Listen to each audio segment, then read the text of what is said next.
before we had Colin Kaepernick, and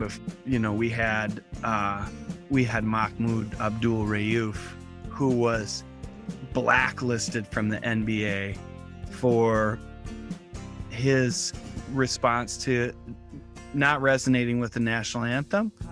And here you have the very thing that you're protesting against to be reinforced in the public's reaction to it.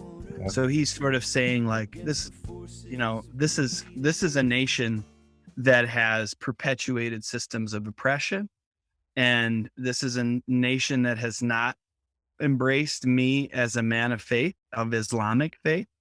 And I don't feel that it's of integrity for me to be out there during the national anthem. And they just were sort of like, you have to if you want to play. So we went out there and just was in prayer the whole time. Yeah. He was praying, right?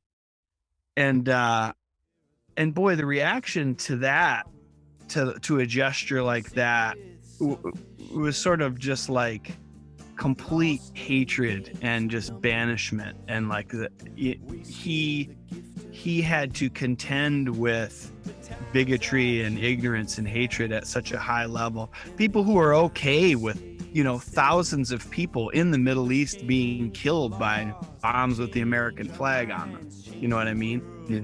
And yet it's not okay for him to protest that very thing as a professional athlete. And so Craig Hodges was another one of that era, where it's like no one would pick him up. One of the best 3-point shooters in the history of the league, and Abdul-Rauf was like a premier guard of his time. Yep. And like as a college player, like, and as a rookie in the NBA, it was like, sky's the limit, right? Right. Unless you actually speak your mind. But if he hadn't done that, if Craig Hodges hadn't done that, who knows where things would be at, right? And obviously that was a different time. That was a different sort of leadership structure. And Michael Jordan has talked about this.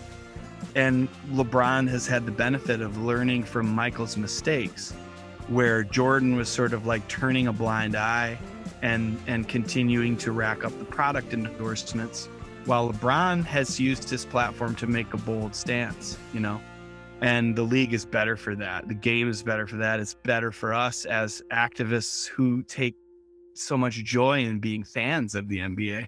So for The Earth Loves Us, I'm going to give it to Mahmoud Abdul-Rauf for really laying his entire future on the line to do what he believed was right and was of integrity, and really suffering the consequences for it and not seeing the change that he had hoped for in his own career, but making incremental change that paved the way for people to be able to express themselves in the future.